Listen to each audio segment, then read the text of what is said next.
Hey there guys, and welcome to BoyInABarrel Peeks At Marvel Puzzle Quest Dark Reign, or whatever the hell they've arranged the title as. Yeah, I don't know whether you know this or not. Obviously, sort of the people that follow me on Twitter will be plenty aware of this, but I'm big on my comics, and I'm especially big on Marvel, so anytime anything Marvel comes out, I kind of jump at the chance to play it. Which is why, I mean, it may not appear that I've got a great deal of time in this on the PC, but I have got quite an amount of time on this on the phone. I've pretty much done all these missions. I've got high level heroes. I've been making progress in all the featured missions. I've been playing it pretty consistently since not long after it came out. Pretty much as soon as I got a new phone recently, this was one of the first things I downloaded. But yeah, while I may sound very favourable of this game,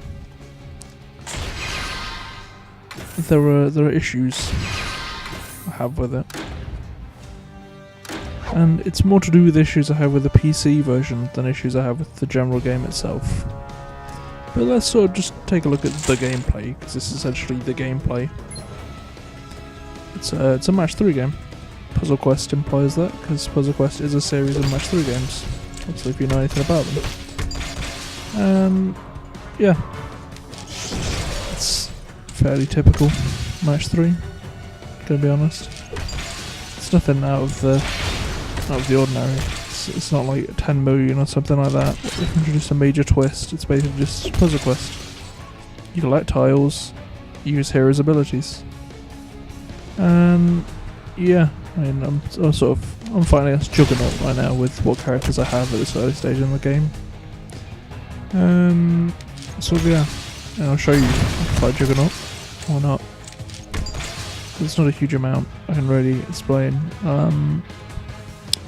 So if you make a mistake in the fight and you want to quit, there is an option for retreat, as the game calls it, which in essence lets you quit the fight, except your heroes lose health for the future, and sort of that only further leads into one of the many free-to-play trappings in this game.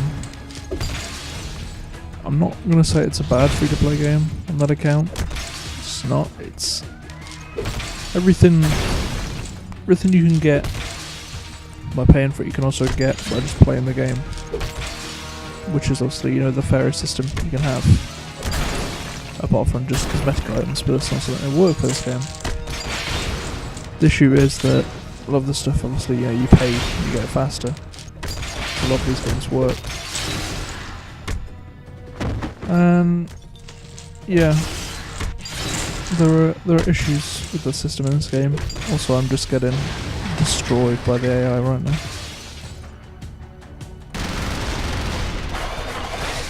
The AI got like a ridiculous cascade on me there, where I feel it's kind of just, it's screwing with me for the sake of it screwing with me. There are definitely times I feel that AI in this game gets a bit unfair about situations. Because, I don't know, I wasn't really counting, but I think there were maybe 2 or 3 different extra turn counters there that just kind of shafted me repeatedly. But yeah, this is sort of the screen. And then, yeah, I'll take the opportunity to show you the training screen. Didn't win the fight, so I can't explain things to you properly, but essentially, you have a power cap based on how many powers. Okay, I'll show you on Iron Man here. Iron Man has 3 powers, and the highest he can have is 13 levels, and these powers spread across the board. And they go up to 5 in each power, which means that when you've got someone with 3 powers, you're going to have to pick and choose a bit. When there's someone with 2 powers, as I will show you here on like Widow, it just goes to 10. You get to have both powers up to full level 5, but obviously you don't get a 3rd power, so judge from that what you will. But that also has an effect on your level max, and that kind of thing. Obviously, you know, you sort of have to level up your hero to get more health, or damage, things like that. Makes them worth a bit more in sell value as well. Whatever. The way you level up is use this purple ISO 8 stuff here. that you get from winning fights. You get 200 for winning a fight you haven't won before, and you get certain cards and things as and when you win and lose and things. And that's all well and good. That's fine. And yeah, you either have, when it comes down to getting those level ups, you can either, as I'll show you here on this, you can either win them in these events. You can potentially, if I show you the PvP or these featured events, you can win them through entering these events, whether it be that you enter them and you get recruit tokens for recycling through, or you get the actual specific card, or you place on a certain level and you get a card for doing that. So, you know, that's all well and good. But when it comes down to recruiting heroes, there's also, you could put that ISO 8 that you'd use to recruit heroes into buying new ones, just so you don't have to fight people, things like that, or if you've got no one to level, and you just kind of do that. But as you can see here, sort of an example of the issue. In order to get the better cards, so guaranteed 2 stars or better, or if you look at these, guaranteed heroes for the event, guaranteed Thor for the PvP, you have to put in coins.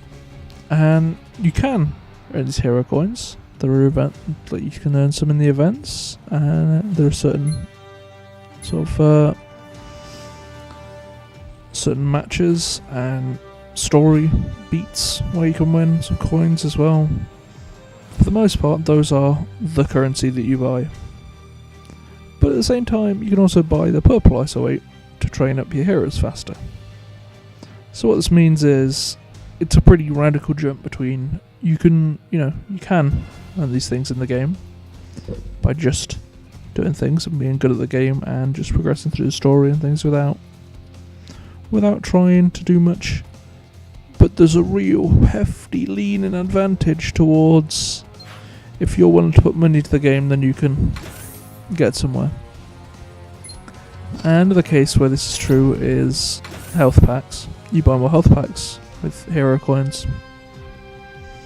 So obviously, you know, if you want to beat the game, because you get up to 5 health packs for free, and then you can win more health packs in events. But yeah, there's like a hefty timer of about 30 or 40 minutes on getting a health pack back, if I remember correctly. So if you wanted to speed up your process, had you died or something, then yeah, you would kind of have to use health packs to speed past the reviving times, and then have to wait if you needed more health packs, which is not great again for the free-to-play system, because it's kind of going, you could do it to put some money in this game. And yeah, I'll put money towards anything with Marvel in. I was a founder on Marvel Heroes, which also turned out to be not that great, so I've put money to that I've barely used. I bought Marvel Superheroes, the Lego game. I'll probably buy DLC for that, and I've put money into this game on phone. But it is a case of, yeah, there's obviously advantages towards putting money in. That mean that when it comes down to the PvP, which I'll show you here, obviously if you're going to fight other people, then having better heroes or having more of the currency to train your heroes puts you at a bit of an advantage. See here, this person's got a level 2 hero, and a level 2 hero, and a level 1 hero. And yeah, they would probably kick my ass. And I mean, obviously it's not a guarantee that they've put money into the game to get that far ahead, but there's a chance they have done, which is not great. It kind of debalances the game, especially the further up you get, where you see people with baseline heroes, but they've shot them up to incredible levels of like 50s and 60s, where they're at max levels for these heroes, so they will destroy you.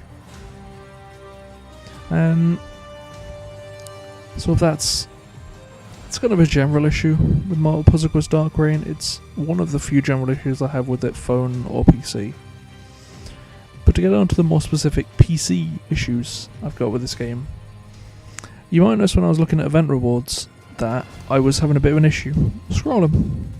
That's because this game doesn't do things with a scroll wheel, it does things in the way it would do them on the phone, which is you have to actually click and drag. And it's a couple of things like that where the UI just does not feel well ported to PC. It's a great game, it's just it feels so much better to play it on the phone. I excuse the pun, but I can't quite put my finger on why the UI on the PC just has to be this way. It doesn't feel as nice to use or anything like that. And it's kind of a fundamental issue if you're going to make a PC port of a game you can play on your phone. And the other issue is, especially with a free-to-play game where you're putting money into the game, for some reason progress at the minute does not port between the two systems. So yeah, sure, I've got loads of stuff beaten on the phone, pretty much beaten all the prologue, I've got loads of the heroes, I've got quite a lot of high-level heroes, I've put a decent amount of money into the game. You wouldn't see that on my PC version, because the two aren't linked. Even when you put Facebook linking into the game, still nothing.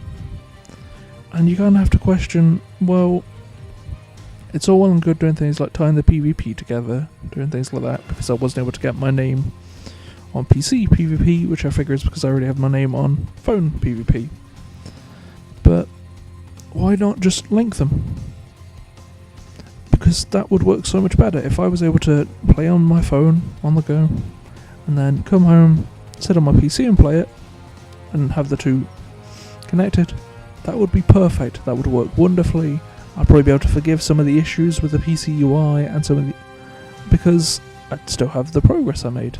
As it is, you're basically playing a worse version of the game for no reason. Because you're just redoing everything you'd be doing on the phone. Why? It makes no sense as an idea. At all. But, yeah. So sort of my stance on this game is a thumbs up if you're willing to forgive the free-to-play elements. And, you know, if you enjoy Marvel, it's a pretty good Dark Reign, quote-unquote tie-in. It does a decent job of doing its own little version of that story. But don't play on the PC. If you have an Android or an iPhone, I don't think it's on Windows phones. As far as I am aware, it's only on Android and iOS, as well as PC. But just do yourself a favour and play it on your phone. It's not worth trying to deal with the PC UI to not make any progress when you could just play it on the phone, which is amazingly kind of the superior version. It's not fantastically ported at this current moment in time, and unless, you know, there's some certain sense of change between the two, there isn't much point in sticking with it on PC. So, yeah. That's my stance on this game. Lukewarm thumbs up, but play it on your phone if you're going to follow that thumbs up. So yeah guys, thanks for watching. This is BoyInABarrel Peeks At, and I'll see you guys next time for, you know, some more first impressions on videos. By videos I mean video games. Because, yeah, thought processes. But yeah guys, thanks for watching, and I'll see you next time.